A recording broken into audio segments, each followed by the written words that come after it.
I've never had so much bolt-on in my life.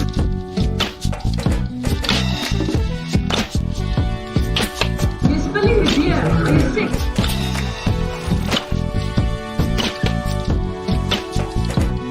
This just into the SurvivorSA newsroom.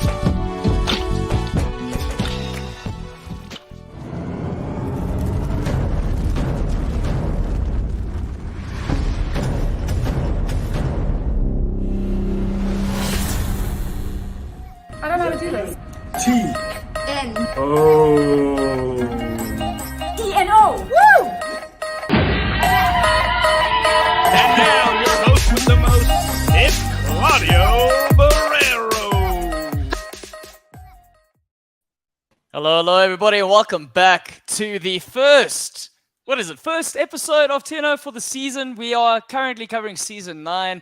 This is the return of the Outcasts, and of course, I got a new co-host. Yeah, but before I get into my co-host, Mr. Sean Gilbride, and that's the big reveal, Sean. You can just wave quickly before you say anything. Just wave. Give the people what they want. Sorry, the green screen messing it up. I am waving. So that's Sean Gilbride, but before we get into it, this is obviously TNO, your Thursday night Outcasts on a Friday. That's the little caveat. My name is Claudio, and today we're going to be doing the normal thing that we normally do. Golden Spear, Wooden Spoon, Storms are Brewing, and of course we've got a new segment, so stay tuned for that. And don't be afraid to drop your comments in and get involved in the conversation, because we are a big tribe and we like getting bigger. So, Sean, before we get into anything, we always love starting the show with an icebreaker. And because technically you're making your podcasting debut, by the way, so please don't be too harsh on Sean, but also be very critical, if you know what I mean. Anyway, all right, icebreaker, Shawnee, so that people know what you're about. So, would you rather get your butt waxed or go swimming in Antarctica? Yeah, I reckon swimming in Antarctica. Quite an easy one. I don't do too badly in cold water, so I think that's easy. Oh. From what I've heard, listening to so much Joe Rogan, that it's amazing for you. So yeah, easy one. So there's two moments of insights. There's one, he listens to Joe Rogan, and two, he clearly isn't the hairiest of men and he'd rather go swimming in cold water. Right, Sean? Also, just some insight. Why Sean is the co-host is because last year while we were running, both our girlfriends ran from Joburg to Cape Town for a charity called Mad to Run, which is a very awesome charity, but not the point of the show tonight. But while they were training at 5 a.m, we were the boyfriends that were training with them, and we were chatting about Survivor, getting ready for the show. So it was just natural. It was a natural transition to get Sean on the show here.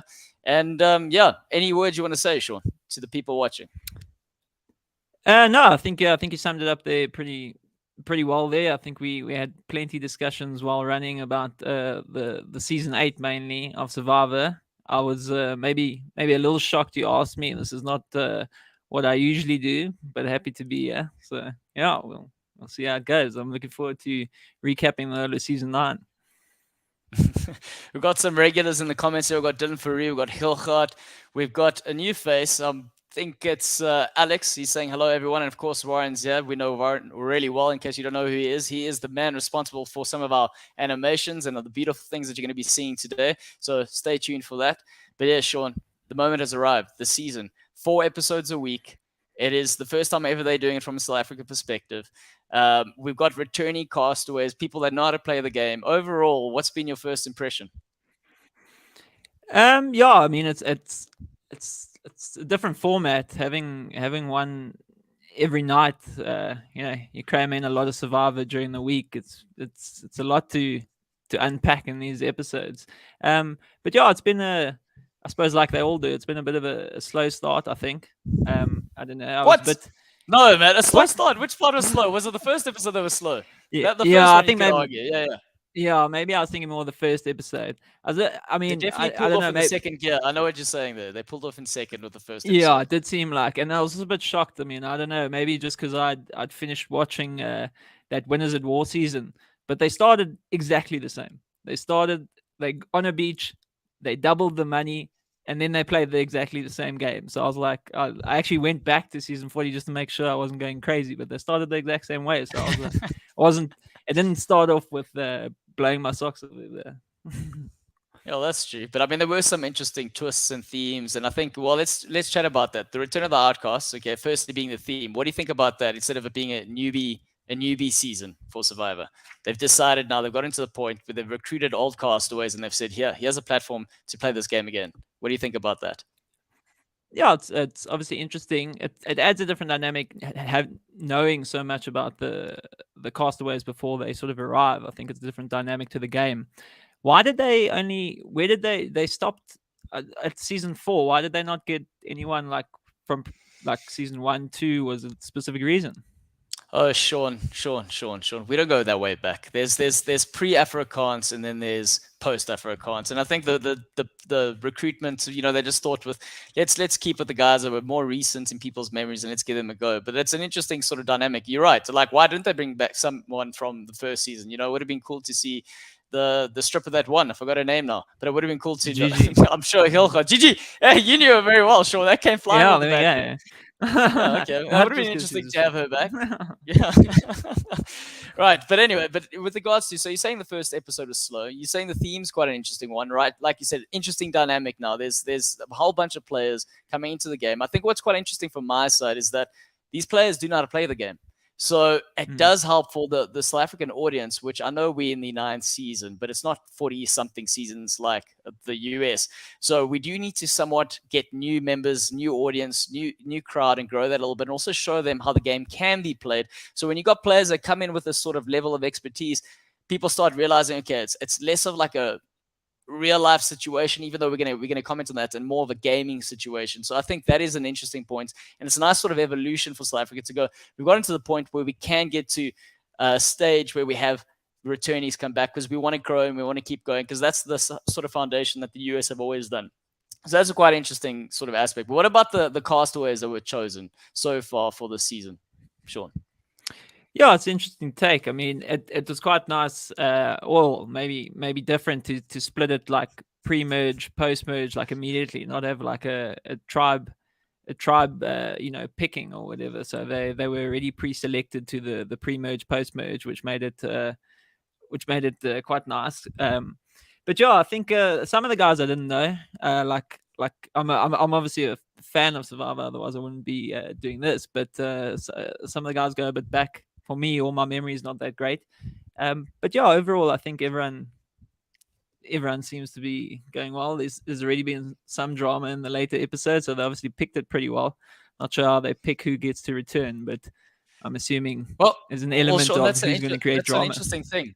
It's because you got Hilgard saying, Sean, keen to hear who on the cast you really think needs the redemption story this season. And that's the interesting thing, is the arc of the season are these players, barring probably the one by your shoulder there, is that they came in and they needed redemption. And there's a lot of scars that they've all come in with, like your Seamus, like a couple of the others. I can't even think of the name right now, but Seamus is the clear and evident one. It opens up with him looking like a Buddhist monk who's been away for 10 years trying to find his inner peace because of the fact that Survivor's left the scar on his heart. So it's an interesting case where they are going to try and redeem themselves, and it's influencing their gameplay. But with regards to you, in terms of which player do you think needed it the most or needs it the most? Look, I mean, I didn't actually know too much about Seamus before this season. Obviously researched a bit, and I found out he was the first boot, which he mentioned as well. But I was pretty shocked how that affected him. Like, I mean, you assume Survivors was the game, but it obviously meant a hell of a lot more to him.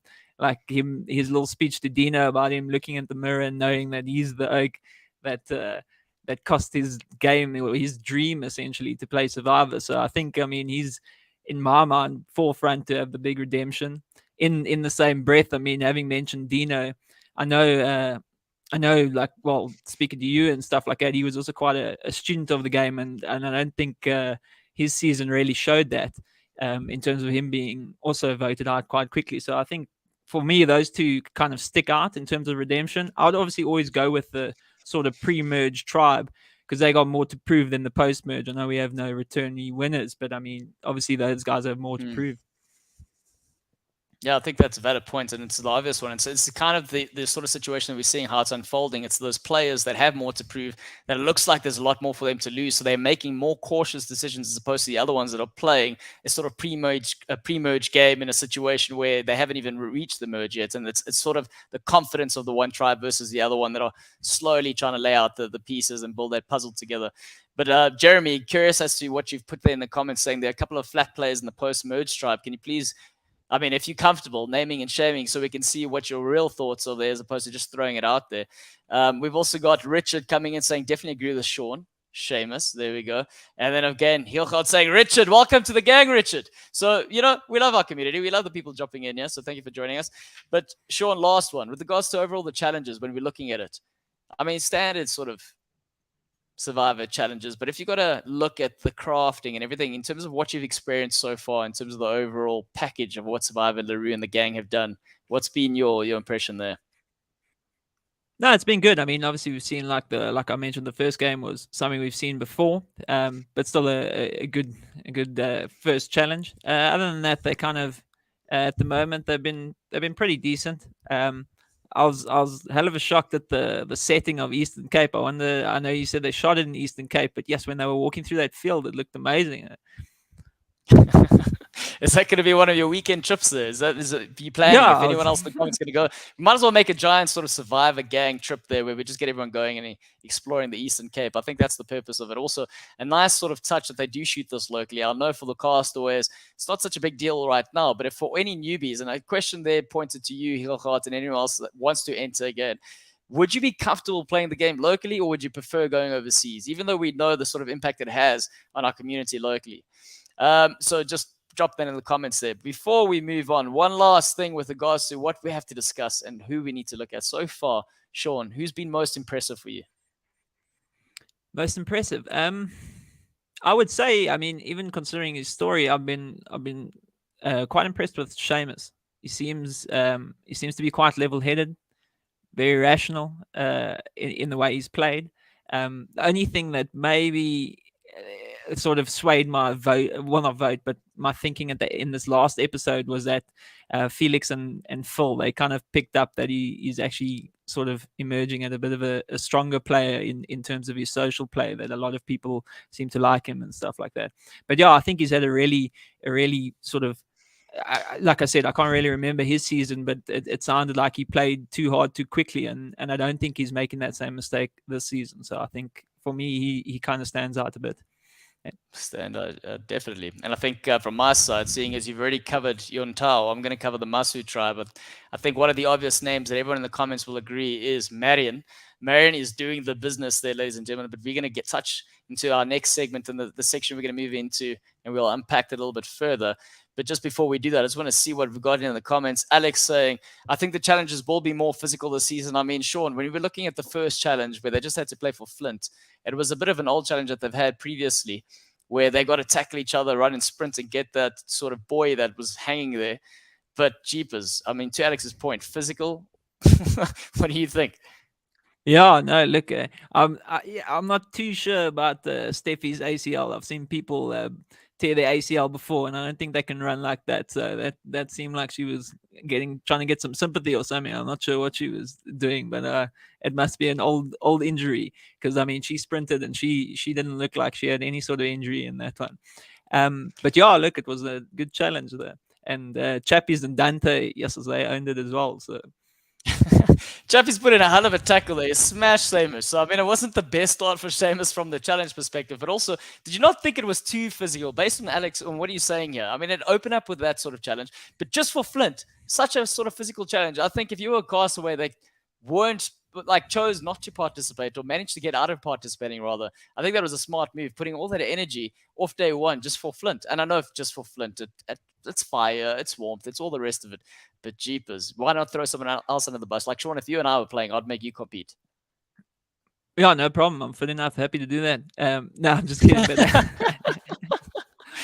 no, I'm kidding. But I mean, yeah, you could see. I can't remember the exact fall, but I know the group that Marion was in. Yes, those chicks looked buggered after that little thing. They were just, I think, resting. They were all just using that buoy as a proper flotation device and just hanging on there.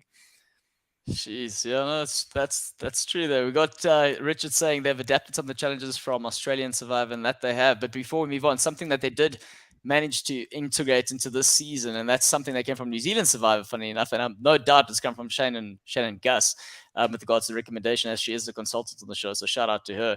But the whole sort of outpost negotiation, idol sort of swap there. How did you think that dynamic played out, Sean?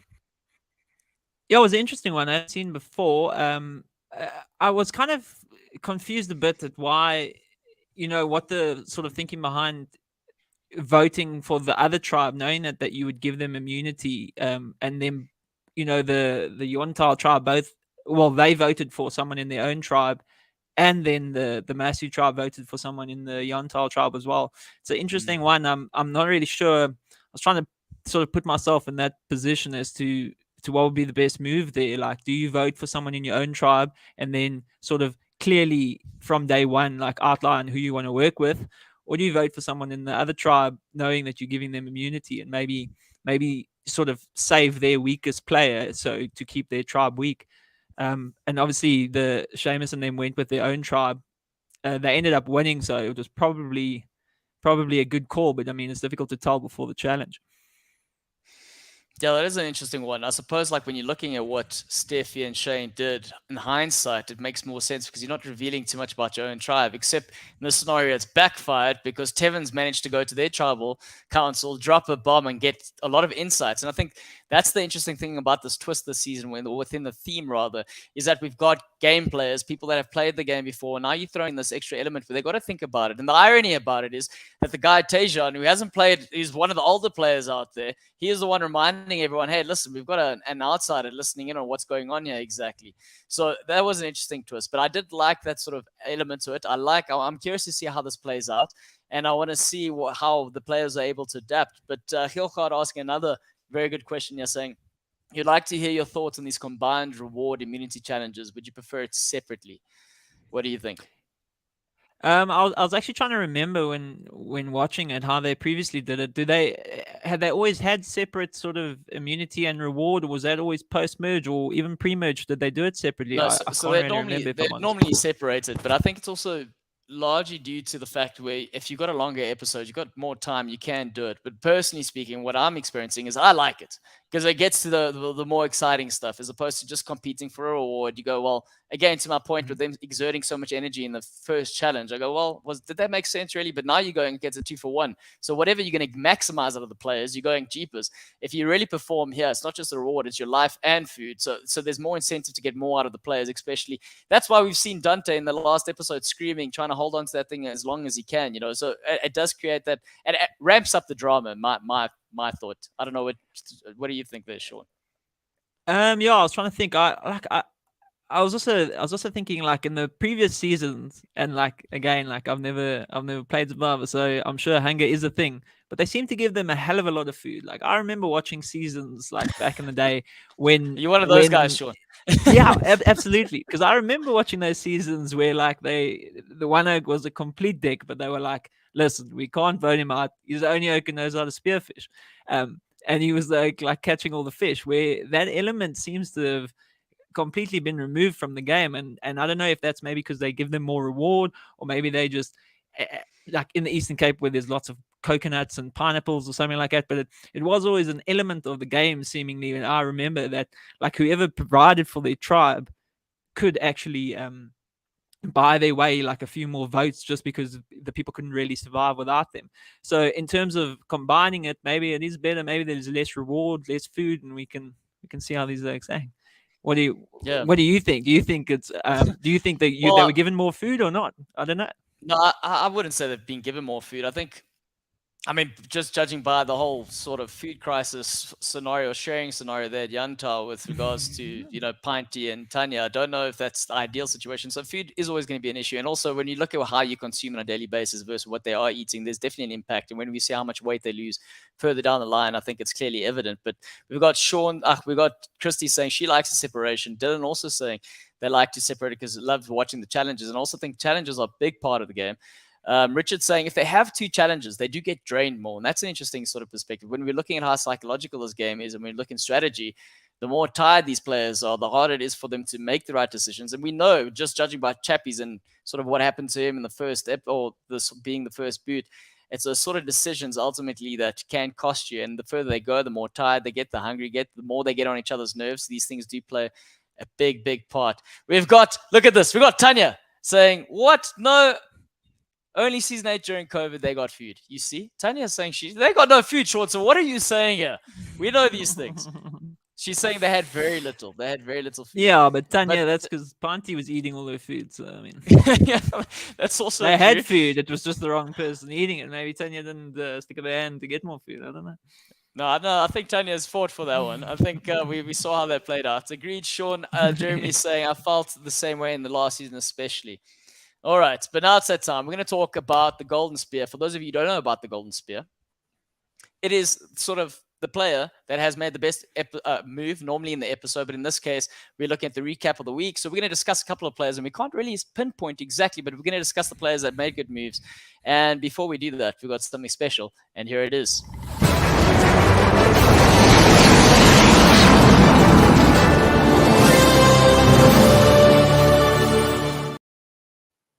Hey, what did you think about that, ladies and gentlemen? That is our Golden Spear officially. So whoever wins that's going to get the Golden Spear. Somehow we're going to send it to you. But I suppose we can make maybe, Sean, you in the NFT game. Maybe we can create an NFT and that's how they get one. No. Anyway, Sean. Don't listen to me in NFTs. Like, it's a good way to lose money quickly. I laughed at Dante and he's in this last episode saying he gave all his Bitcoin. He put all his Bitcoin on that, and I thought, geez, that must be worth nothing at the moment. So who cares? Right, Sean. Off the bat, players that made the best moves for you. Who are they and why? Let's hear it. Yeah. So like I mentioned before, I think Seamus has had a good start. I felt, again, he was quite level-headed. Even when Tanya approached him with the pinty issue, he was like, "Listen, we trying to win prizes. Trying to win the challenges. We've got good tribe unity. I'm not going to throw that all away for one bowl of rice," which I thought was quite rational. And he seems to be making quite good relationships with the people. I mean, obviously, Pinty felt comfortable in this last episode to ask him to play the immunity idol. So he's obviously making good relationships. So I think off the bat, I'd say him. The other guy that maybe stood out for me a bit, and also maybe that's just the way I think, because I keep going with the same sort of attributes where he was quite calm was Tevin. I think Tevin, in terms of him playing the idol for Palesa, knowing that could be like a future relationship if he made it that far. And then also the way he mediated between Tanya and Pinty, I thought was very good. I mean, he didn't lose his head. He spoke quite calmly. He tried to resolve the issue. He didn't really have a vote either way. He never chose sides. He said, listen, if Tanya sways everyone to vote for Pinty, I'll do that. Otherwise, Tanya's going home herself. So I think those two, probably for me, I mean, it's obviously very difficult to tell with 4 episodes down, who really made big moves. Didn't really seem like I could pick out too many people.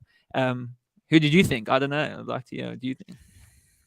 I mean, I touched on it already, but I'm going to just drive the message home. Is Marion, she's come out guns blazing. I think initially they've all come in with prehistory, and this also what makes the game a little bit more exciting is they've got these connections. They've got matching tattoos. They've got past relationships, and they've got et cetera, et cetera, et cetera. But you got Marion coming in here saying, almost reminiscent, in my opinion, of a Sandra Twine going, anyone but me. But in doing so, playing that fine line of having multiple relationships. And in this case, she's kept Shane just close enough, but on the outskirts in order to get closer to other people. She was willing to sort of sacrifice him. And now she's got a strong 2 in terms of Steffi and Meryl. We can comment on Meryl. She's a social butterfly, and she's always going to be good at this sort of scenario. It's just up until the point of whether or not they identify her as a threat. But, yeah, Marion, for me, I mean, what? She's got an idol. She's found the idol. Yeah, she's found an idol. Sean. Come on, wake up. No, man. But I mean, it was first vote, and she was willing to throw her closest ally under the bus. She was like, I'll vote Shane. But, Sean, hell to go by myself. But this is why I'm happy about it. It's because this is a season of returnees, so it's a second chance at it. And I don't think she would have done that in the first season. And there's an element of growth there in that sort of scenario. And this is what also makes this game so interesting is that they've all come back here. They know what the game is about to a certain extent. But some of them, it's not some of them, it is a tough thing to still not be human and try and put that to bed and go, this is a game versus what I'm feeling. And again, we're only seeing an edit that is however long, with 40 minutes long, versus them experiencing it day in, day out. But to be able to manage your emotions from that perspective, I think there needs to be some sort of credit given. Yeah, a little bit. I just thought, like, as his first vote, like you heard him and agreed that it might have been edited weirdly, but you heard him going like, "I've got a guaranteed vote with Marion, and we got such a strong alliance." Next thing he goes to tribal council, and he's completely out of the loop. Like, comes back and his name's written down, him and Chappie's, and and obviously by Marion. I can't remember if she voted Shane or Chappies, but either way, he was completely blindsided. So if it was me, I would have lost all faith in that alliance that he thought he was so secure with Marion. Then again, in terms of her finding that diplomatic immunity, she ran around and just told everyone about it. I mean, is that always the great play, to reveal everything as soon as you find it? To be fair, I'm not one of it, and I'd love to see what the comments are on this as well.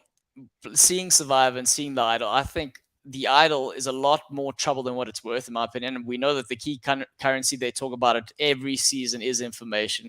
And in this case, she secured something somewhat powerful. If she holds on to that and people find out about it, then it's kind of a sneaky move. And she's like, it's all about herself. But by groping people and including them, it's that information that makes them feel valued and that makes them want to work with her. So I think that is an interesting sort of aspect as to going, okay, cool, that's what I'm going to do, especially if I find it. The other thing is the other situation where you can sort of just throw it out in the open like Tevin did. And I actually, going back to the Tevin point, he's a very, very good shot because, again, talking about players that have come back and learned somewhat, came in very confident in the first time he played. He came in very, you could say somewhat, he came in playing like a pre-merger, like the pre-mergers are currently playing, very confident in terms of the decisions they're making. And he somewhat learns about that, like the whole tribe has, being a bit more quiet. But we're going to touch on why that actually plays into the situation that we saw last night with Tanya and Pinty. And to a certain extent, one that makes for uncomfortable viewing, largely because you resonate so much with what's going on. You are going to pick a side, even though we weren't necessarily there. But it's because of that gameplay where they're also cautious. They're just going to let these people play out and let them paint targets on their back. But going back to the Tevin thing, he is smart. He gets told something. They all say he's found this idol. Teresa tells a lie, and how he buries the lie immediately is he just puts it out in the open. He confronts everyone, and he says, hey, that's not you. Let's go looking for it, to the benefit of Sheamus. So Sheamus does benefit, but ultimately you could say he wastes the idol. You could say that. You could. But I mean, he's played it. But why? I mean, that was the last. Wasn't that the last tribal council he could use it? So I mean, it was the third one. Okay, he hasn't wasted it. I suppose he's done the right thing in that perspective. No, he hasn't wasted it. But the point is, again, everyone knows he's got the idol. What good did it? Like, had he found it and got caught, all of a sudden becomes a target. Yeah, that's always a weird thing, and I think he acknowledged it himself, saying those group idols or those ones that you find when everyone's looking are pretty useless.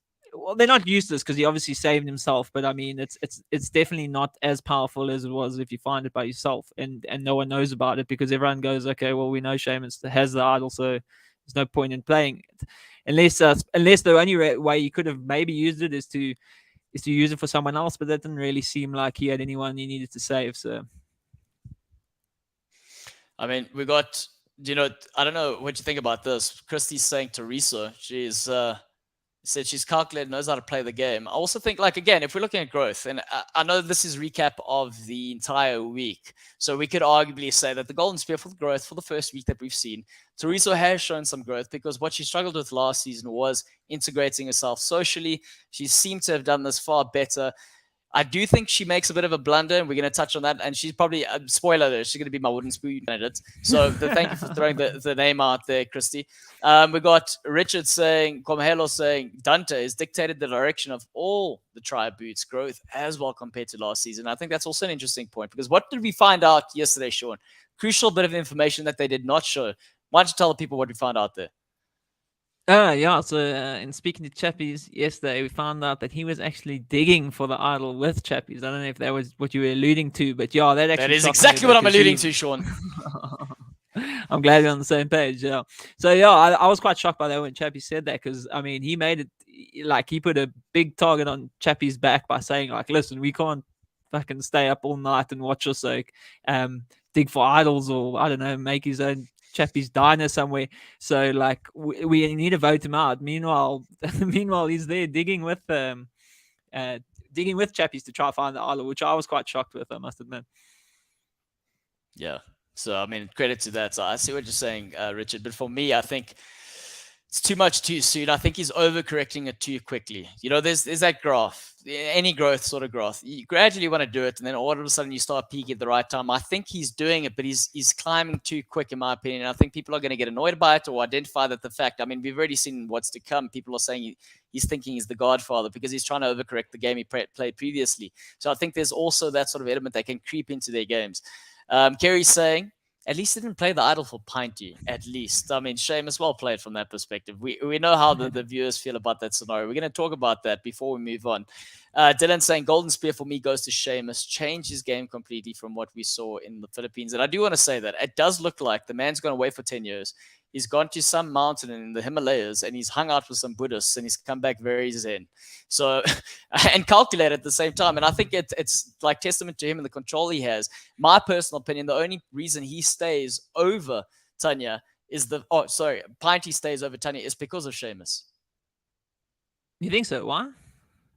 I think he had more control in that sort of scenario. He's got the close relationship with Tevin. I know Tevin said he'd be swayed by that, but I think that was just him just saying it's a confessional for the sake of saying it. I think that decision was predetermined because, I mean, if we're looking at the argument that Tanya laid out, well, those not valid points.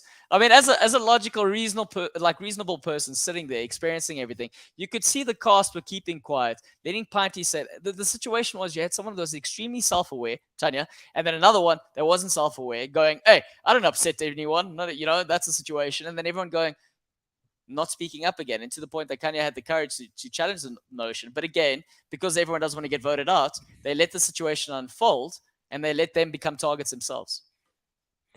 Yeah, it's an interesting take on that, but I mean, I suppose I'll touch on that on the Golden Spear. But I just think that Pinty seems completely like no self-awareness in terms of what she's doing. Like it seems like everyone had shared a similar sentiment to Tanya, which seemed so crazy to me that she ended up getting voted out because it should have been an easy vote. Should have been she's causing cuck, she's out, but somehow the way Tanya handled it got her voted out. So I think that more speaks to Tanya than Pinty in my opinion, in terms of who handled that better. That it was definitely the two of them.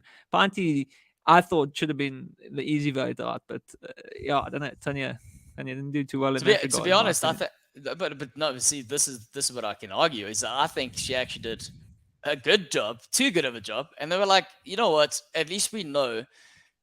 Like, Pinty isn't controllable.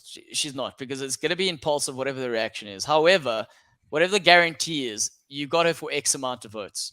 Whereas with the Tanya, I think she was too strategically out there in terms of going, this is someone that can play the game. And even though she's not my number one or two, she's definitely lower down the pecking order. If I save her today, what will she do to me tomorrow? Because she can think of something that she can do to me. And I think that was the downfall there, personally speaking.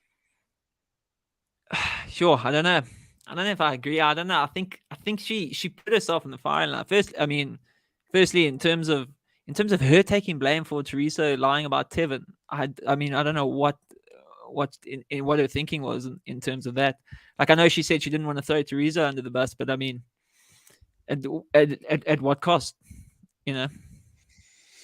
Yeah, well, we'll talk about that next. I suppose let's just wrap up the Golden Spear. Yeah. Sure. Now we're going to come to a consensus here. I'm saying Marion. You're saying you mentioned Tevin. Yes, you said Seamus. There's no way. I mean, there's some good ones. Is there anyone else we're forgetting? Maybe Felix. Felix caught a fish. I mean, he celebrated that fish. Did he call it? No, wasn't it full? No, it was Felix. Oh no, it was full. Sorry, it was full. No, My it was bad. full. Yeah. It was full. Yeah, full caught the fish. So yeah, who are you going to go with final one there? Definitely Tevin. Oh, yeah. Okay. You're going Tevin.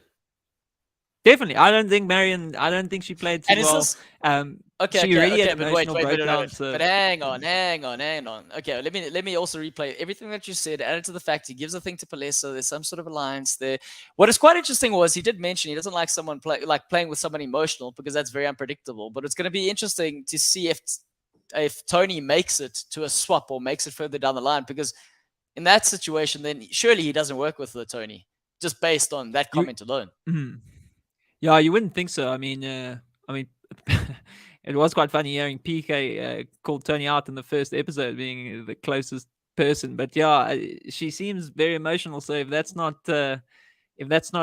what he wants to play with, I can't imagine it working with her. Although it depends, I suppose, on the numbers when they merge. We got Tanya saying she should have kept quiet, but I suppose, Sean, you're probably going to talk about the wooden spoon then, saying life versus the game, and that's also the thing. Sean, you guys, Sean's a robot. If Sean had to go play Survivor, I think you'd handle these situations really well because he calls a spade a spade. In my case, I'm watching Tanya, and I'm not gonna lie, tears when she's talking about the courage sort of situation when she calls people out, and it gets so frustrated in that scenario. I was frustrated for her watching it. And again, look, I am a Tanya fan. I was Team Tanya coming into this, and so I was really disappointed her getting voted out, 100%. There's no denying that. So, Sean, you're always gonna find a rebuttal, my side, when it comes to anything regarding Tanya. But we got Richard saying Liverpool fan too. Oh yes, there we go. You never walk alone, Richard. Alex saying, "Be Liverpool, guys." This isn't. If you want to talk about football, go to Goal Lounge TV. Subscribe to that. This is Survivor today. Okay, all right. Yeah. Tanya, one last thing before we move over and we give our final sort of verdict on who gets the golden spear. Tanya's saying, "In life, it's good to stand up. In the game, you can't." Now, what kind of message does that send? I know we be diverting it a little bit, but when we're looking at it, I think this is the frustrating part. Is if that is the truth, Sean, what message does that send? What do you mean in terms of like she? I suppose when I view it like that in that sort of situation where like Pinty's causing cuck like that, I view it like a workplace, like what you have to do there. You might not agree. You're definitely gonna have clashes with your colleagues. You're not gonna agree with everyone. You're going to have different personalities. You can't always voice your opinion. Sometimes the better option is to just sort of get to a working relationship with the person.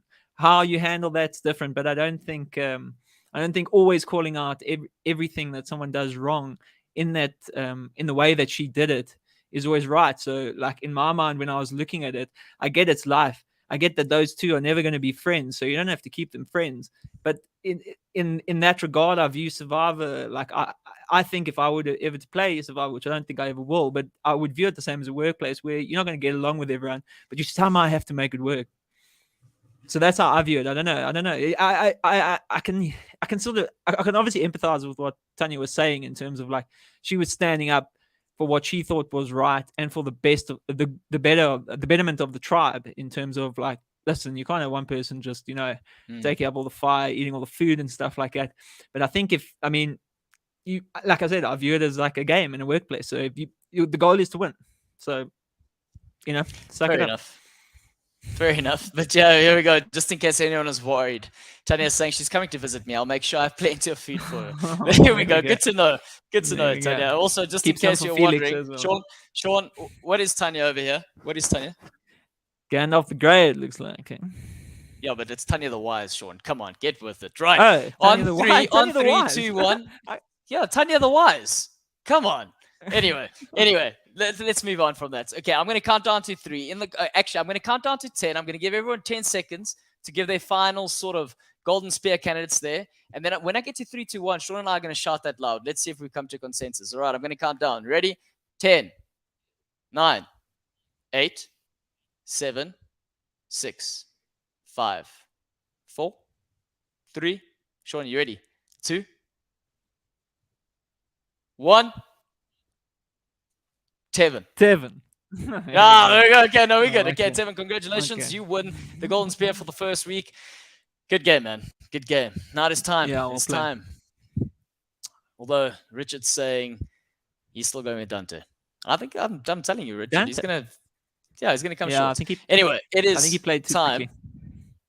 Time for the wooden spoon. Ladies and gentlemen, are you ready?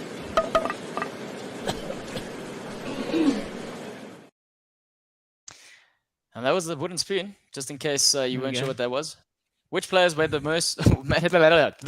Which players made the worst move, Sean?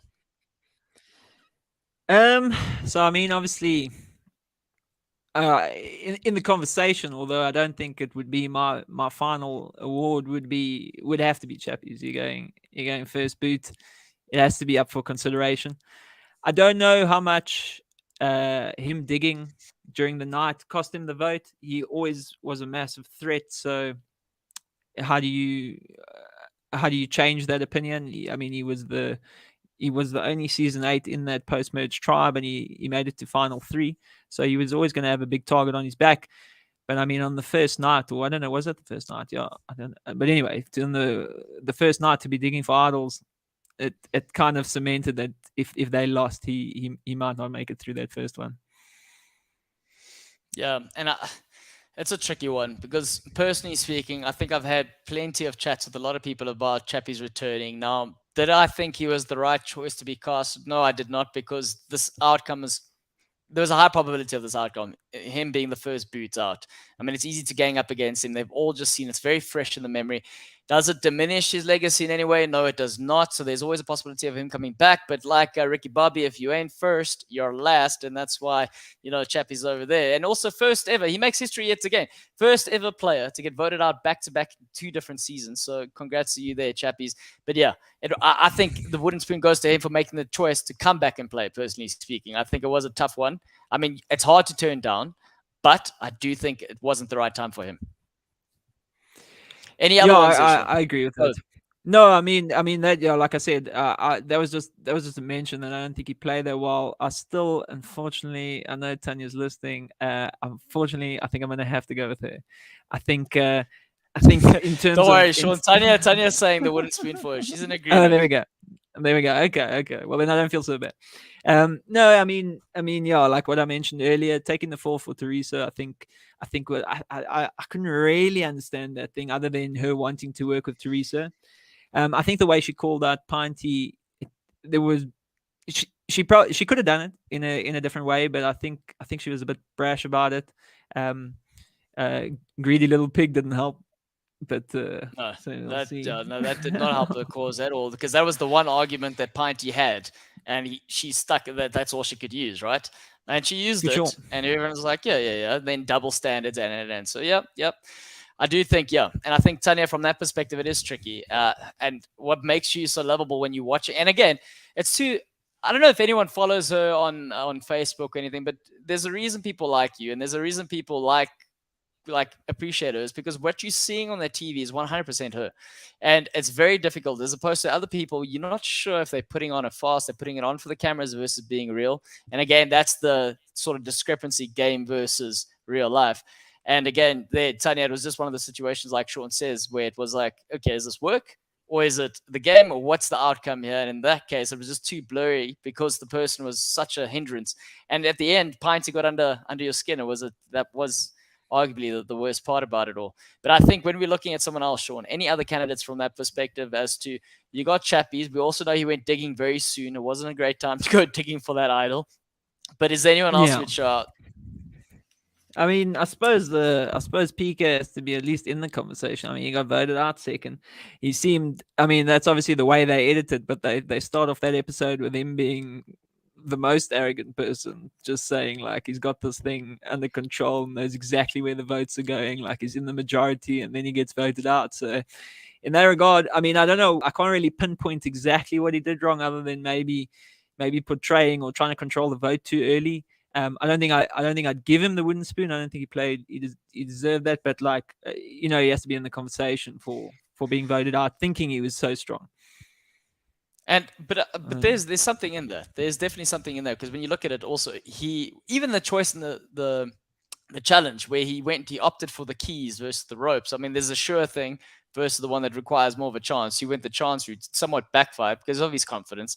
And then again, him relying on a Tony to try and make something happen. I understand they've got matching tattoos, but in the situation that Marion sort of portrayed and did, everyone came in there going, oh, her and Shane are quite close. What did she do? She distanced him, kept him at arm's length, close enough to say, hey, we're still working together, but didn't put that out there, where PK was like, I'm the man calling the shots, Tony, you and I are 1-2, and immediately put the target on his back. So it wasn't a great move from his side. No, agreed. And I mean, having mentioned that, I'd put Tony's name up for wooden spoon. She I mean, well, firstly, like the way she acted, I mean, even towards Marion, to start calling out her like skin condition and stuff seems a bit rough to try to get people to vote for her. And then her what I would almost call like a meltdown when PK got voted out, seemingly like like how's she supposed to work with those people again? Like unless she even said like she doesn't even want the 2 million. So I mean, come on, like you got to be a bit more rational in that sort of thinking. I know it didn't go your way, but I mean to start screaming at Dante, and I thought Dante caught the short end of that stick. I don't think he really shouted at her. She was shouting at him, and he was trying to get his point across. I don't think it was any like verbal abuse or anything. I think it was just a heated argument. Yeah, to be fair, I think when you are looking at it, it is. Oh, also, we didn't mention Palesa for the Golden Spear, but I suppose she not this week, but she is there. She's in the right sort of place. You don't want to be too out there peacocking right now, so she's in a fine Yeah. balance. But going back to that deal, I think actually PK and Tony sort of made that when we're looking again at a Shane and a Marion sort of combination, they made that decision together where they were working together and it was very overt to everyone else. So, yes, and I think the problem with PK going out is the rug is completely swept from under her. So now she feels completely isolated. So things do feel like the world is up against her because you're stuck with these people that you don't really like. You have to play this game. It hasn't gone your way. And now you need to try and get back in their favor. Is she getting back in their favor? Not the best way. So definitely not. So I think she's completely isolating herself by that. It's almost mirrors. There isn't an antagonist in her scenario. She is sort of like self-destructive in terms of being the antagonist there.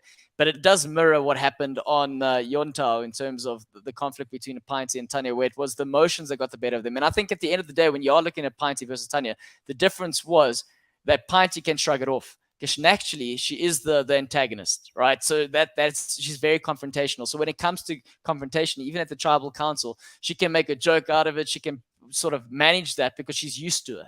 Where it's a lot harder for someone who feels like they're not being heard. And I generally felt that even though, it didn't matter what sort of argument Tanya put out there, because people had already made their mind up as to going, no, Tanya is a bit more savvy, but you can't rein it in. Whereas a Pinty, at the end of the day, she is quite impulsive and she is quite abrupt. But to a certain extent, you know where she stands because she's going to reveal that. Whereas, to one of the comments, look, that courage thing. I love that courage thing where she called them out. That was amazing. But anyway, I'm getting sidetracked. Is there anyone else? Look, don't get me wrong. Yeah. Don't get me wrong. Tanya was 100% right in everything she identified. With what Pinty was doing. Yeah, you can't take more food. You can't have the best sleeping spot. I don't think Pinty played that had a good week either. I'm just saying because of what Pinty was doing, she made herself an easy target. Like, let's just get rid of her. She's the one eating all the food. She's sleeping in the best position. She's annoying everyone. Let's get rid of her. That's why I gave it to Tanya. Tanya was 100% justified in calling her out in what she did. I'm just saying the way she went about it was wrong, and that's why I gave it to her. But, I mean, Pinty didn't have a good week either. I mean, she can't be so aggressive and abrasive with people if she wants to work with them. You can't just annoy people like that and expect them to carry on voting with you or even to keep you around for that long. Yeah. Fair, that's fair enough. One last outside shot from my side. We've got to throw Shane in there. Shane coming in somewhat seeming like not starting too quickly out the gates, thinking he knew a little bit more than what he did. Obviously, the way in which Marion played him, he thought he had more out of that scenario. So that trust kind of got the better of him. And then we're also looking at one or two decisions that he makes where when he is trying to save himself and he feels highly, highly threatened, at this point he knows his name's on the chopping block, he does come out being quite, again, abrupt in terms of going, this is what you should do, because he's that desperate and he's trying to convey that desperation and force someone to make the decision. And again, this is maybe that works in a sort of newbie season, but in a season where you've got players that all kind of think they know what they're doing, you can't exactly force an idea upon someone. So you kind of need to be receptive, and he wasn't. And I think that ultimately nearly got him home, or got him sent home. Yeah, no, I agree. I don't think he had a outstanding week either.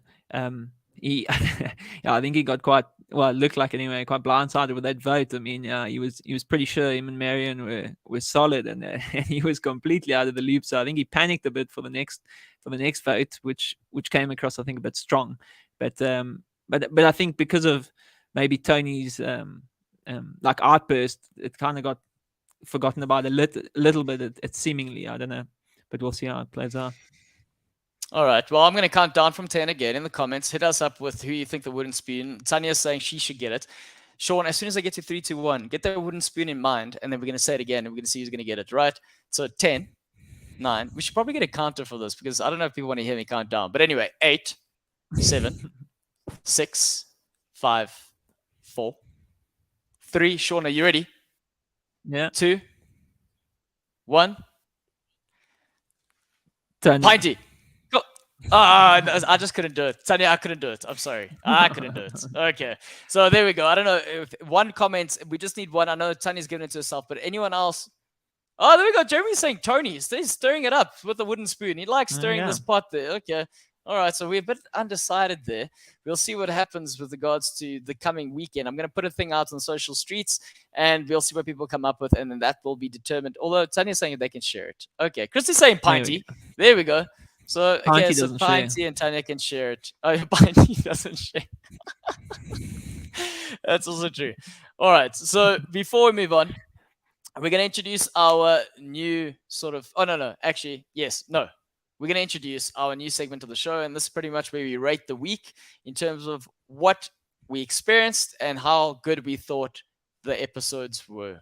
So, Sean, in terms of how killer these episodes were, how many skulls out of 5 would you give them? And also in the comments, tell us how good you think this was out of 5. And you got to show by skulls. So if you thought it was like a 5 out of 5, put 5 skulls in the comments. Sean, what do you think and why? Yeah, I reckon 3. Yeah, a bit of a 3 out of 5. You're a harsh guy. Yeah, you're so harsh, bro. Well, if you go any higher, there's no room for improvement, and I'm assuming the season's just going to get better and better. So I mean, let's see how it goes. But no, I'd say 3. It's a little bit of a slow start. I mean, in terms, I find it the most difficult this week, even like trying to find a golden spear. So I mean, I don't think it was the best week of Survivor I've ever watched. So I mean 3. But if I give them 5 now, then what are we going to do next week? So I mean, look, you got Christy saying 3, Tanya saying 5. I mean, to be honest, I am worried. I'm worried. How good will it really get without Tanya being on the show? That's the one thing I'm worried about. Okay, but we got Alex also saying 3. We got Richard coming in, Kamohelo coming in with 3. Jeepers, you guys are all in the same wavelength here. I was gonna give it a 4. Yeah. Warren also saying 3. 4. What did I miss here? Look, guys, when I'm going back at it, yes, first episode. This is experimental. 4 episodes a week. I understand. It's a lot. But the first one was very slow. People weren't too happy. I get it. But then all of a sudden, the second one, it's a one vote difference. It was tight. The Giants, the favorites, lost. Sort of an underdog story. Then again, back to back, the same thing happens. 1 vote difference. The Chappies went home. The guy that was a favorite, arguably, for this season. Not in my book, but I mean, in the books of other people's in the community. And then, what am I trying to justify? Everyone's saying 3, right? I'm gonna agree with everyone. Tanya, I would give it a 4, but everyone's giving it a 3. So here we're ready. So the weekly rating we're gonna show everyone is officially 3 skulls. There we go. 3 skulls. 3 out of 5. Yeah. Then we're gonna move over, ladies and gentlemen. It is that time for Storms Brewing, and that is where we make the predictions of what we think is to come. So wait for this. Also, again, Tanya, you're getting a lot of shout outs here. You were inspiration behind this, and you'll know why. Are you guys ready for this? Are you ready?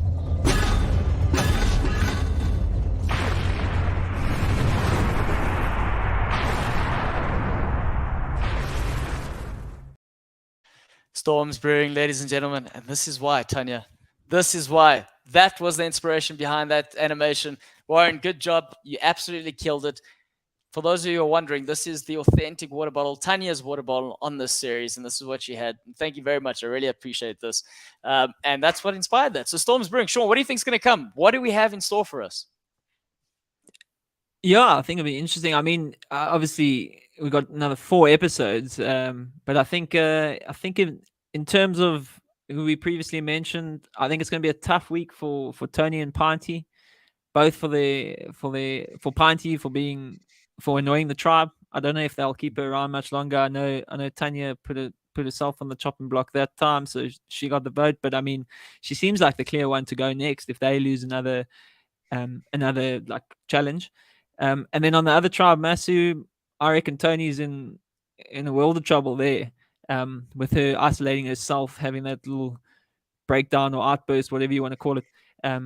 So I think those two on the chopping block, although in that little snippet or what's coming next, it did seem like they might be gunning for Dante. So Yeah, like I think that's the one point. I think you've wrapped it up, Sean. I think that's good. We know obviously precarious situations for Tony and Pinty. It would be interesting to see if they can get out of it. Doubt it very much, but obviously Dante being called the Godfather. Yo yo yo. What did they? The full package. What did they call themselves? The full package are going to come for the him. full package. They're Maybe going that's to for his unwrap his speedo, though. package. maybe that is for his speedo. Tato, where have you been, sir? You are so late. You are so late. Where you're not making notes this time around? You come in here. Also, Tato was a Tanya fan. Very sad. Look, he's crying. I mean, come on, There you Tato. go. Where have you been? You've been hiding. But yes, when we're looking at the Storms Brewing, you've called them out. Very fearful for Dante, and obviously not so much for Tanya, for Tony and Pinty, because it's kind of what we're seeing. Any sort of upsets in terms of what we're seeing power dynamic, any sort of shuffles that could potentially happen. We've seen sort of Felix and Phil kind of, doing something there, potentially waiting to make the right move on a Tevin or a Seamus. Yeah, they mentioned it. They whether they keep to that tribal unity that they keep pushing, we'll have to see. I don't know. I think they're a little bit more tentative, being the pre-merge tribe, whether to vote out Seamus, who is not causing any cuck at the moment, and he's also quite a challenge asset. He looks like he's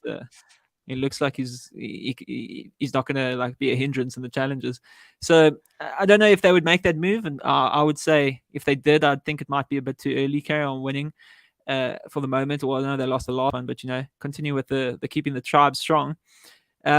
Yeah, like I said, maybe Dante would be the upset.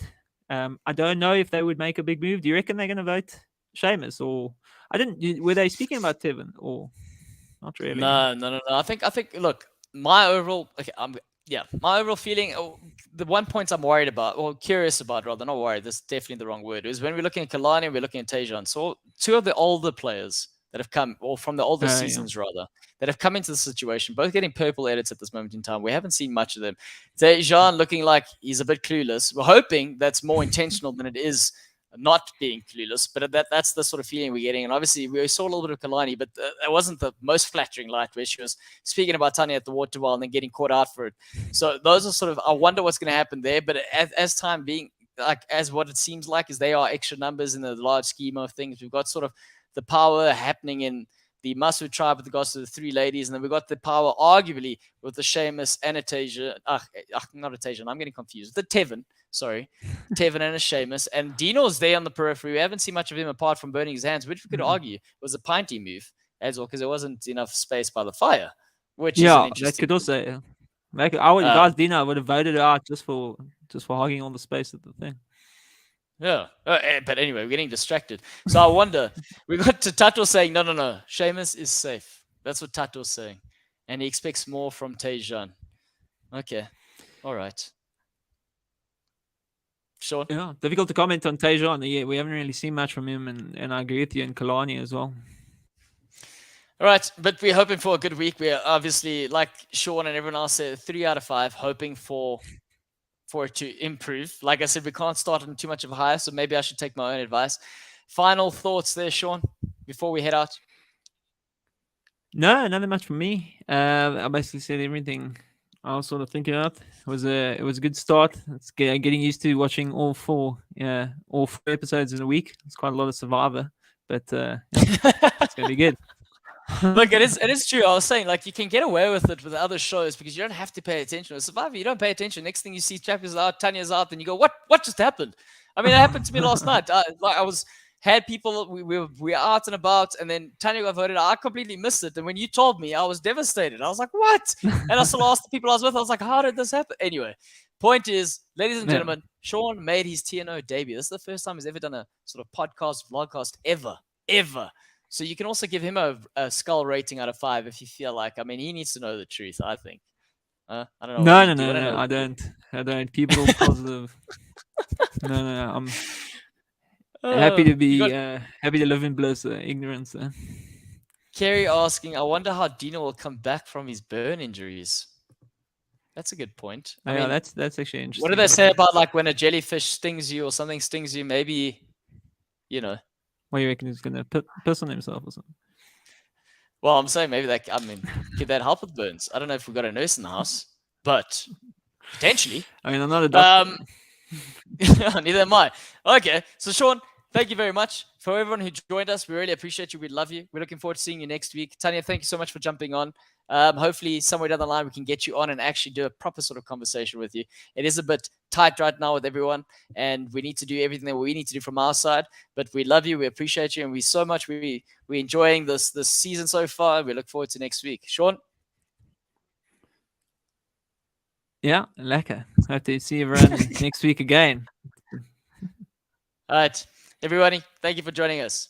If you don't know what to be, Sean, the saying is be cool. So if you don't know what to be, Oh, be cool. Is that? there we go. Cheers, everyone.